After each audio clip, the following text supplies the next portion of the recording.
Welcome to today's episode of the AI Trailblazer podcast. Today we have a very exciting guest. He is none other than Martin from Resso.ai.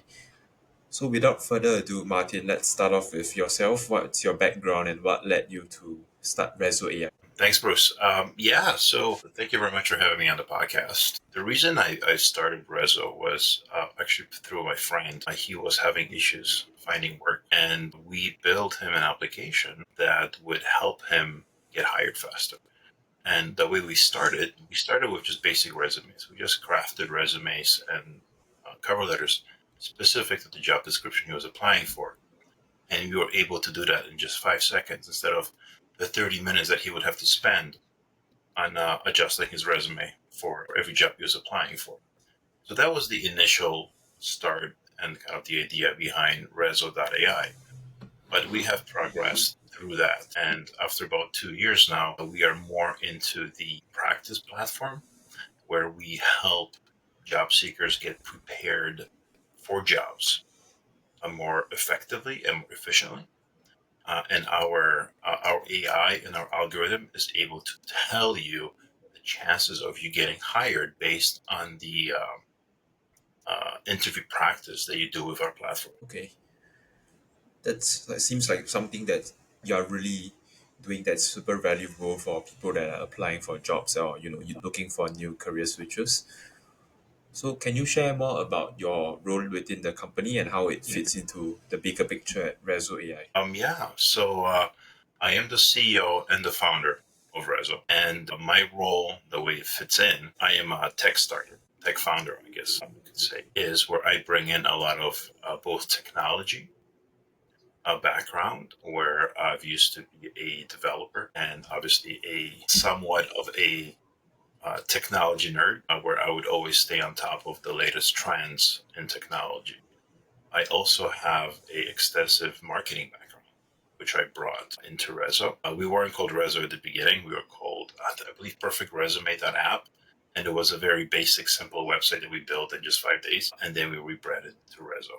And this is where I was able to use a lot of my marketing experience that I've acquired over the years, and we've rebranded and taking out ever since. And we've helped over 100, I think 50,000 people now get hired, and we've been featured in Forbes, which is pretty amazing. So that's kind of my role, and getting it out there, being the cheerleader, wearing all the hats all the time, and going to And the background too. calls like these, and the background, right? Yeah, That's the nerd that's part of me. no, that's great. It's good to have the founder being the biggest cheerleader, as you said, of the company. It's sort of like a motivational boost for your employees as well. So can you share more about the sort of what do you do on a day-to-day basis? Because you mentioned there is a bit of technical background that you have, but you also have a bit of marketing experience. So what does the day-to-day look like? So I do wear many hats. I think that's one of the things. I think one of the beautiful things about being a startup company is that you get the opportunity to do work on many different projects. So obviously, CEO, as a founder, you're going to be able to make sure that the vision of the company is is something that's the most important and it's followed through. And once you have that established, so you have the vision, and then you can kind of figure, well, how do you execute on this vision?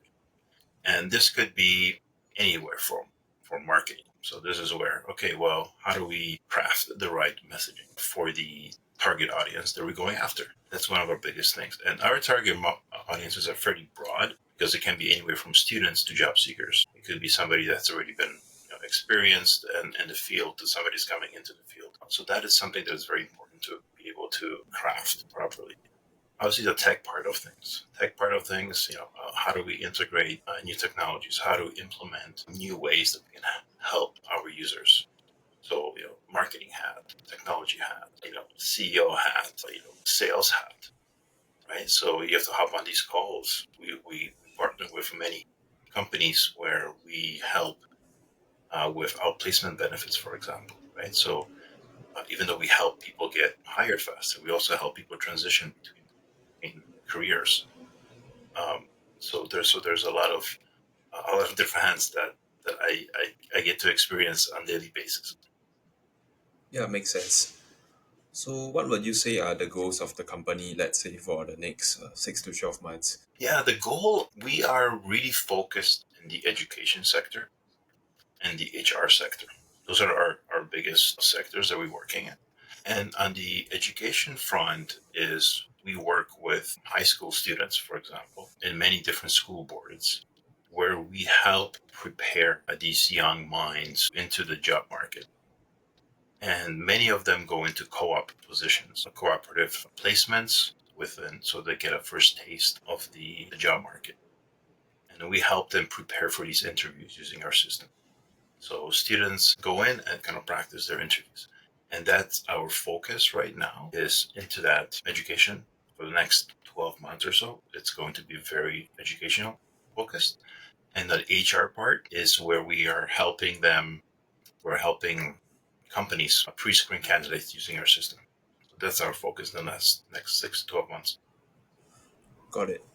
Then, what would you say are the metrics that you track to ensure the company's alignment towards these goals that you mentioned? Well, I believe it's understanding of the needs of the companies out there and always seeking answers to questions. What are the problems that companies are facing? What are the problems that students are facing, for example, when it comes to education? So we get to talk to a lot of teachers. We get to talk to a lot of students, and they tell us like, hey, here's the problems that we have, and this is how we kind of put it all together. We create that so we know we can tackle the issues that they're having. Okay. So, actually, my question was more so towards like what are the internal metrics that you track to ensure that the company is growing as you intended? Okay. Well, uh, if you mean by matrix of how things are working within the company inside, Yeah, I would maybe say, things like, maybe new clients or retention, things like that, oh, or I see. revenue. Okay. Yeah. All right. Okay. Yeah. Well, obviously, client feedback is one of our biggest things, right? So we always reach out to our client base. We have over 100,000 users. So we always reach out to our clients, like, hey, how are things coming along? So make sure we're staying on top of that. That's one of our biggest ones, right? That kind of goes the same with the school boards and the students and the teachers. Are things working, right? So this is kind of having that feedback loop, so we can always improve and progress on the features that we need, and that knowing that really helps us how we are internally scaling both on marketing and on the product side. I see. So the feedback from your clients is probably one of the most important things to ensure that your company is, of course, growing and meeting the standards of your existing clients. So now, can you share more about how do you currently reach out to these prospects from either the education sector or the HR sector? Yeah, I mean, education sector is a tough sector to be within. It's very slow moving. So the best way to build relationships within that sector is go to trade shows, right? There's a lot of specific educational trade show that we go to. That is usually one of our biggest kind of presence events that we do. Outreach, consistent outreach, even though it's not always something that we get back, but it's being consistent with our messaging, whether it's emails or connections or phone calls within those sectors, is kind of what helps us with that. Okay, so when you say outreach and then you mention like email, LinkedIn calls, is that both for the education sector and the HR sector? It's more towards the LinkedIn is more towards the HR sector. The education sector, not as much on LinkedIn. It'll be more of a conference based email outreach. That would be probably the best. HR is slightly different ICP for us. So we would, there's kind of different outreach for those. And it's more of a PLG approach where education is more sales, licensed kind of sales, traditional style of sales approach, where HR we're looking at more of a PLG style approach, more hybrid, where it's SaaS, it's kind of hybrid approach to it. I see. So, what are the channels that have been working best for each sector? For education, is it mostly the trade shows that have been working, and then for HR, is more geared towards LinkedIn? Exactly. So trade shows for education are our biggest channel. So outreach via email is a big one in the education sector, although it's slow. Doing, for example, career fairs for within schools. So that's another channel that works very well. And being present, going to events that might not be as grand as conferences, but they could be internal uh, little conferences or events that the schools will put up, so we can show up and maybe have a conversation. We do career pathway stories within high schools to share my story, how I started as a high school student to where I am as an entrepreneur. I think that's very interesting to see for students to hear. And at the same time, you're able to show them tools of how they can help themselves moving forward through the career that they're going after. When it comes to the HR part of things, I would say LinkedIn is a big one. Obviously, LinkedIn is a career focused platform. So having, being there and being focused there and doing outreach there helps a lot. We also are considering conferences when it comes to that as well, because it's a very broad market of how we want to kind of target things. So we have to be very specific because we can't do it all. But yeah, I would say LinkedIn and outreach that way is probably the best for HR. Got it. Then what would you say are some of the biggest challenges that you're facing right now in growing Resso AI? There's always challenges. Nothing is simple. Nothing is rosy.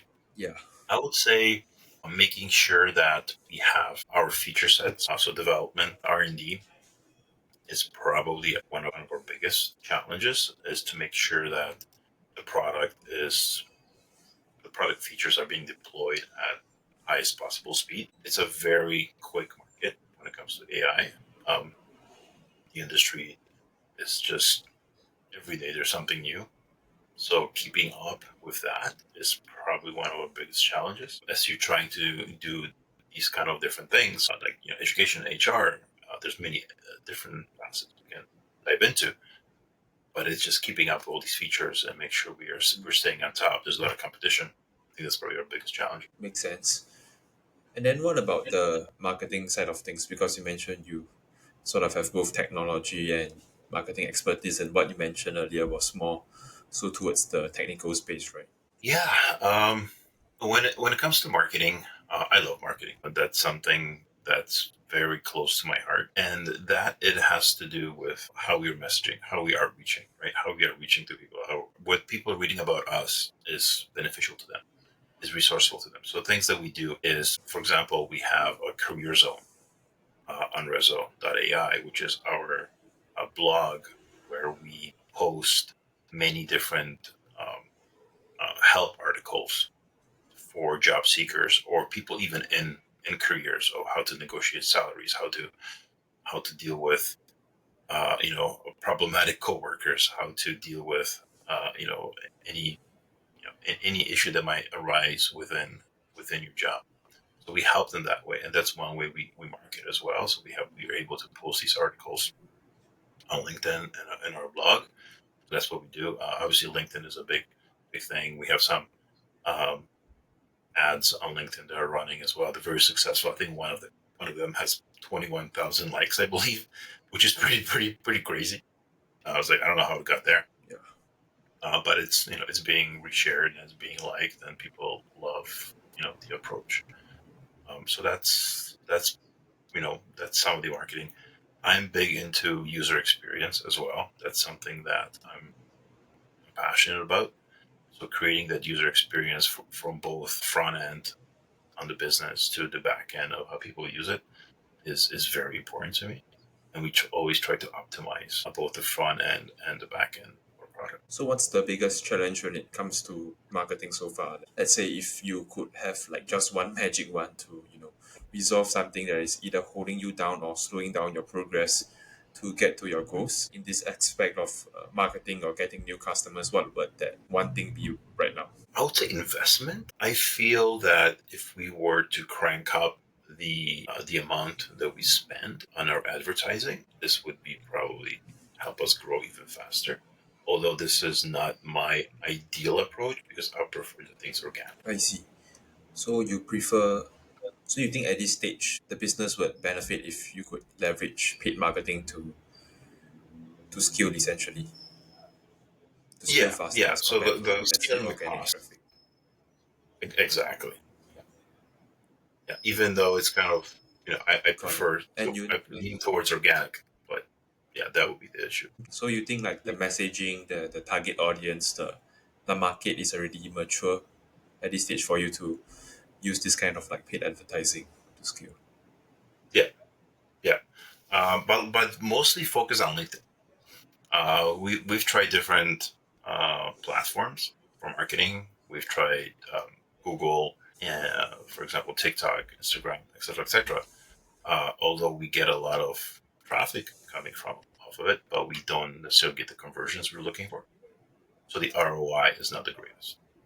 So it's a very balanced approach when it comes to making sure that the conversion rates are where you want them to be, and you actually get the return on investment. Then what's been the biggest challenge for you so far in getting that conversion rate up? Biggest challenge? Kind of answered that a little bit when it comes to the cost, but I would say I don't know. Yeah, I think making sure that we reach more of the market is probably so. We are very North American focused. I would say there's a lot of market that can be reached in both Europe and Asia. We're mostly English focused. One of our challenges when it comes to that. So we are a little limited when it comes to Europe and other countries. But there is potential because there's a lot of English speaking people and a lot of English speaking requirement for jobs. It's something we want to reach out to and go to different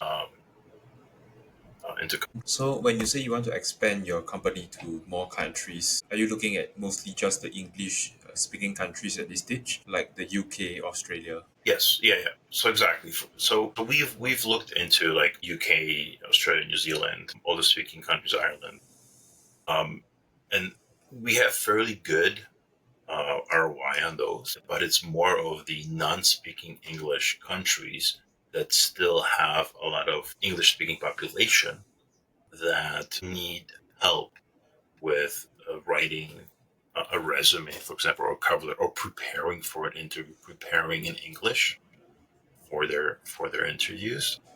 I think there's a lot of potential there, but we haven't really marketed towards that market. I see. Then what would you say is sort of your plan to reach out to more of these countries that are not predominantly English speaking, and then what's the timeline like Mm. if you want to expand to these countries? Yeah, that is not our biggest priority right now. I see. But if I was to speak to how we would approach that, I think we would just be very focused on what we're trying to, who we're trying to help. Right? I believe there is a lot of population within those countries that you know are pretty much daily English speakers because of their jobs, and they are probably looking to upgrade their positions. So there is, I think there's a lot of market, and as long as our messaging is right in those countries, and I feel probably English would be English, even English marketing in those countries probably be just fine, just to get the right people using our software. Yeah, makes sense. Then what would you say is your biggest priority for the business right now? The biggest priority is expansion into education sector. So we are working with school boards where we support, 20,000 students, for example, and we want to expand this to more school boards. So this is where our main focus is getting more school boards on board working with us. Okay. So the plan to get more school boards, is it just through more outreach, like you said earlier, the trade shows, the career fairs? Yes, so that's one of it. We are also a vendor of record, which means we are able to speak with other educational school boards and get them involved in how we can help their students. I'm sorry, what vendor of what again? Is it like some kind of community? Sorry. Yeah, so it's not necessarily a community, but In the government area and educational sector, you have to be a trusted vendor. And because See. we are a trusted vendor within the education sector, so we're able to speak with other school boards because we are in that field and we're already helping other school boards. So other school boards are asking us, like, hey, how do we get involved with this? How do we help our students using our software? And this is our priority. Okay, I understand now. So we are going into sort of the last segment here already. What kind of shifts are you seeing in your industry right now, be it in the education sector or the HR sector, that is impacting the growth of your business? Yeah.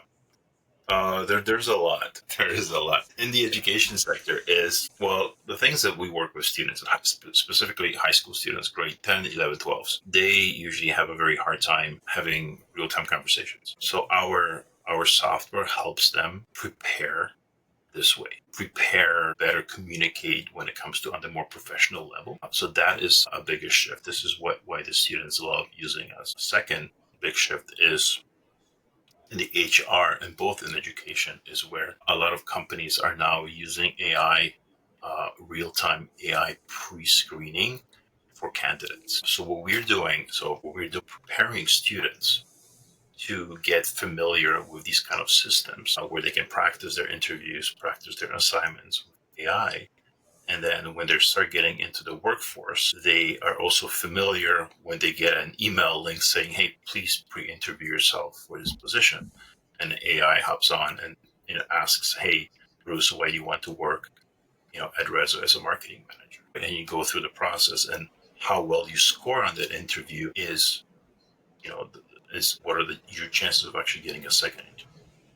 So that is going to be a huge shift both in the HR market, higher market, and the student market.